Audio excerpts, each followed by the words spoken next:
para tayo na parang ganito English. Right person pero inaram tayo. Parang gano'n. Ayun nga, di pa nga napapanahon. Oo. Yung gusto ko i-apply yung... Alam mo naman pala. Yung gusto ko i-apply yung sabi ni daddy na ano, pwede. Siya nga talaga pero yung sa college yung ano Hindi pa nga napapanahon kasi. Kasi pag kayo nagkamali, ang kinabukasan nyo ang nakasalalay. Ito lang, titingnan mo nga. Si Legin at si Jerry. Oh. In-advise ni mami na wag mag-aral lang sila, wag kahit magjuwa sila. Okay lang, wag lang sila magsama. Okay lang magjuwa-juwa sila tapos mag-aral. Pero di nakinig. Oh, nagsama, nabuntis, nagkaanak. Ano nangyari ngayon? Tigil lahat. Sa bukid. Oh, yun yung ilagay sa utak mo. Yan. Tigil. Hindi ka makikinig, mangyari sa iyo 'yan.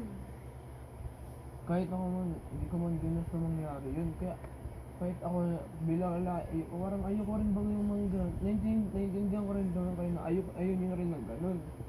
So, naiintindihan ko sa sarili ko, ayoko rin ng ganun. Yung parang baka maghihinto ng pag-aaral dahil doon sa kabayo. Kasi yun nga, nabibisip parang ganun. Kaya ako, iniiwasan ko rin yung ganun. Alam mo, marami pang malawak pang mundong pupuntahan mo, lalakbayin mo. Nasa school ka pa lang, hindi ka pa naglalakbay bilang malaya, Di ka pa natapos ka na. nakarating yung Maynila, di ka pa nga nakarating. Yan pa lang nakilala mo, kala mo amazing na, kakaiba na siya. Hindi lang yan. Bawa, Nasa school ka pa lang. abroad ka. Oh, may nakilala ka doon. Oh. Akala mo Sabihin, lang Ay, yun. ito pa lang pinamas amazing. Hmm. Yan, nakita mo pa lang yun pa lang. Hindi ka Akala pa mo lang nakalabas ng yun. San Andres eh. Wala ka pang napuntahan, nag-aaral ka pa lang, siya pa lang nakilala mo, mangha-mangha ka na sa ugali niya. Sus, hindi ka pa nakalabas ng San Andres. Pag ikaw nakapagtapos, nag-college, nagtapos, marami ka nang makikilala, baka mas higit pa dyan. Sabi niya, ay, Mas higit pa baka dyan. Sabihin mo, buti, di ako napunta sa Mumbai ngayon. Dito pa lang. Oh, mas higit pa dyan. Dahil, hindi ka pa tapos sa pag-aaral mo. Siya pa lang nakilala mo. Eh di, sasayo mo, parang kunwari, ikaw na sa sitwasyon, tapos ginawa mo yun. Parang inisasayo po na, parang hindi mo minahal yung tao. Kasi naghahanap ka pa ng mas better, parang ganun. Ano pa lang na salita pa lang ng mga isip bata yan, hindi pa matured ang utak. Kaya mas makikinig ka na lang sa amin. Dahil Ang ibig sabihin doon, hindi sinabing hindi mo minahal. Ang ibig sabihin doon, hindi lang yun ang makikita mo. Akala mo ito na. kaya nga Pagdating ng panahon, may mas higit pa. Pero, Parang kay Kuya Lorenzo. parang nanghihinayang ka. Sikat, akala niya siya, sikat na talaga. Tapos yung si Mia. Oh. Yung sino-sino pa yung may, yung sino ba yung Chinese, yung chick? Yung ano nila ano? Mm-mm. Nila Red. Oh, tapos napunta ngayon kay Red. Hindi nila sinasadya, Oh. Yung hindi, kasi, biglaan. Yun nga yun eh. sabi, hindi na papanahon. Kung nakahanap ka ng ibang babae, at makita kayo ulit at kayo talaga. Nakatapos na kayo ng aral, tapos na. Oh, pwede magsama kayo. Dahil pag kayo talaga hanggang dulo, pagtatagpuin kayo ng Panginoon ng tadhana niyan. Kahit nakarating na siya kung saan-saan, ikaw nakarating ka na kung saan-saan din, gagawa ng paraan ng Panginoon na kayo talaga pagtagpuin yan. Bigla na lang kayo magsalubong, nagpangita Dahil kayo talaga eh. Hindi yung isipin mo na siya na Akala mo talaga. naman, Siya na talaga. nalo lang ako kanina, parang na-out of control na, nasabi ko yun eh. hindi pwede yun. Hindi pwedeng irason yan. Dahil hindi ka pa nakalabas ng San Andres, siya pa lang yung nakikita mo. Manghang-mangha ka na sa ugali niya. Hindi pa yan. May makita, pag mag-college ka pa nga, marami ka pa makita. Baka pagtawanan mo na lang yan. Pag nagtrabaho, mas marami. Hmm? Pag mag-abroad, mas lalong mas marami. Hindi lang yan. Guys, yung Huwag mong ipagpipilit na Kasi kung ipagpipilit kakaiba siya. Siya.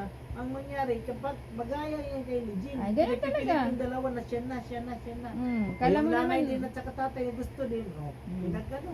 Oh, ano nangyari ngayon? Sisi. yung inat ko yung abot doon kay nila Legend. Kahit ako di ko gusto yung ganun. Kahit ako, Hindi mo nga gusto yung gano'n. Kaya nga ang mga teacher. Yun naman ginagawa nyo rin. Kaya nga yung mga teacher, pinapatawag ng magulang kasi ayaw din nila mangyari yung gano'n. Dahil Kasi nangihinayang sa inyo. pinoprotektahan nila yung kinabukasan nyo. Oo. Di ba kayo papatawag kung wala pakialam ng mga teacher? nga, Kahit pati kami, may care sila sa amin. Pero kami, mag-care rin kami sa sarili namin. Isa, na ayaw rin namin, pinag-usapan namin doon, ayaw rin namin ng ganun. Bakit nyo ginagawa? Ayaw nyo pala eh. Wala mo, Oo. paano Kasi sasama hindi nyo lang kami? nakokontrol ang sarili nyo. Madali lang sabihin, mahirap gawin. Nung, Pinag-uusapan nyo, lilimitahan, pero hindi nagagawa ng katawan nyo. Nagagawa at nagagawa pa rin. Hindi nyo nalilimitahan, hindi nyo nakokontrol. Dahil akala nyo naman, kayo na talaga habang buhay. Hindi na pwede mapaghiwalay. Walang ganito kasi. Hindi. Ganito ako. Marami na palang nagpapansin sa inyo, nagpupuna. Binaliwala nyo lang. Inintay nyo pang ganito. Hindi naman namin Mas lalong nakakahiya. Kakahiya. Sobra. No, kahit kami ayaw rin namin yung mga ganun. Ayaw nyo pala, dapat iniwasan nyo. Umpisa pa lang, tinigil nyo na.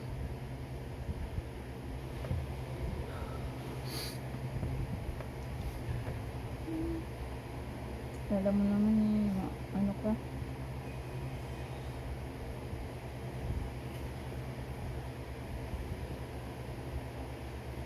Ganito, mawag mo na ulit sa kanya.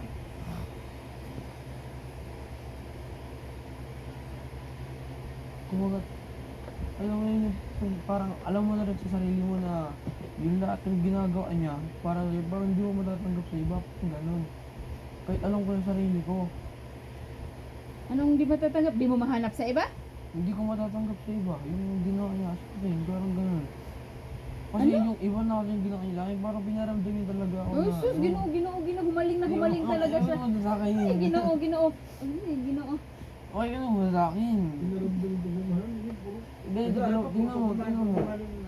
Grabe Narinig talaga. mo na kayo ng... Wala Ano ako. pinakain Narinig sa'yo? kayo ng ano, Hindi, teacher wala. bukas na ganyan ang sasabihin mo. Pagtawanan ka lang. Wait na, ako muna. Naiintindihan ko naman, mahal niyo rin naman ako. Ikaw, mahal mo ba ako? Oh, mahal. Ganito baga. Pinasayin niya ako, parang alam mo yun yung kunwari. Malungkot ako, parang wala ako sa mood. So, pinapasaya ka. Hindi mo ako pinapatay, parang pinapatay yung mood ko, parang ganun, parang... Yun lang mo. Ginagayuman ka niyan. Hindi ako ginayuma. No, hindi mo, bakit? Alam mo ba? Kuman ganito. Ito, may ginawa pa siyang mabuti sa akin. Alam mo, ito ulit nga ako. Hindi ko alam eh. Yung para sa inyo na, yung kina-Genesis, na naghiwalay kami, parang separate kami. Para sa inyo, parang dahil sa kanya. Hindi yun, kasi pero para sa akin, naging mabuti yun sa akin kasi alam ko sa sarili ko na dati, alam mo yung value sa sarili, wala ako nun eh. Wala ako nun dati. Yung kasama ko pa sila, ganito nangyayari. O yung, nung kasama ko pa sila, wala akong value sa sarili. Yung sila yung dahilan kung bakit naubos yung tubig ko. Sila palagi na inom. Tapos, hinahayaan ko, natapakan nila ako. Yung parang alam mo yung ganyan, yung sinisiraan ako para sa akin. Ay, bahala na yun. Basta masira na yung akin. Basta mataya sila, ganun. Value, wala akong value sa sarili. Kumaga, ang tawag dun yung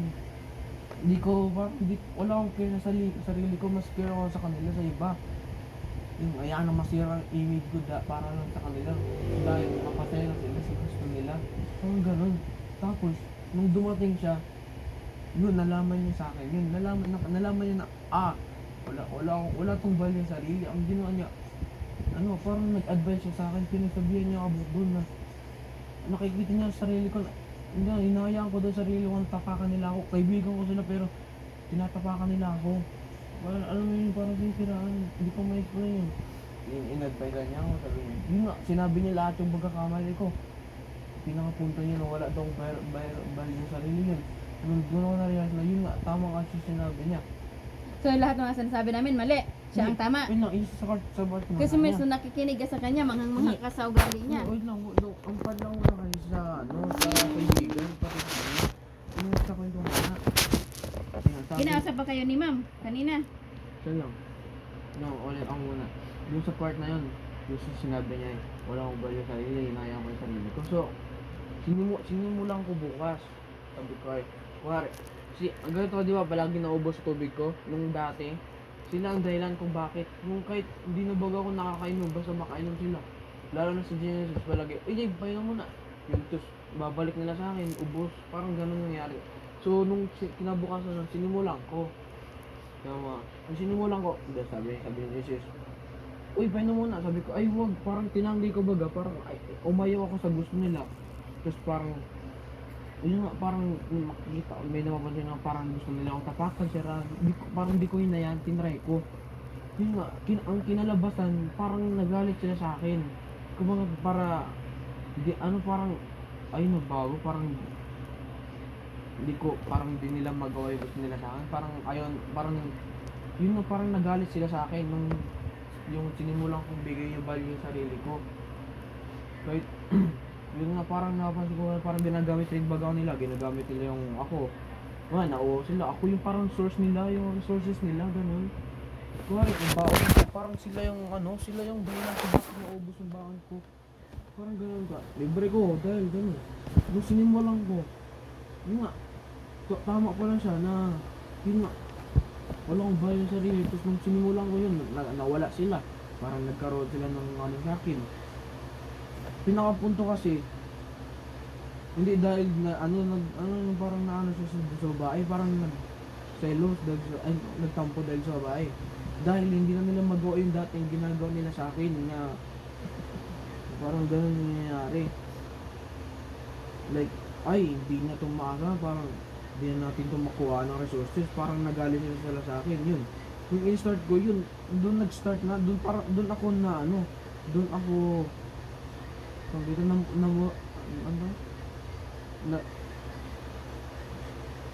parang nagising, parang ganun. Doon ako nagising sa sarili ko na, dapat pala dati binigyan ko value sa sarili ko.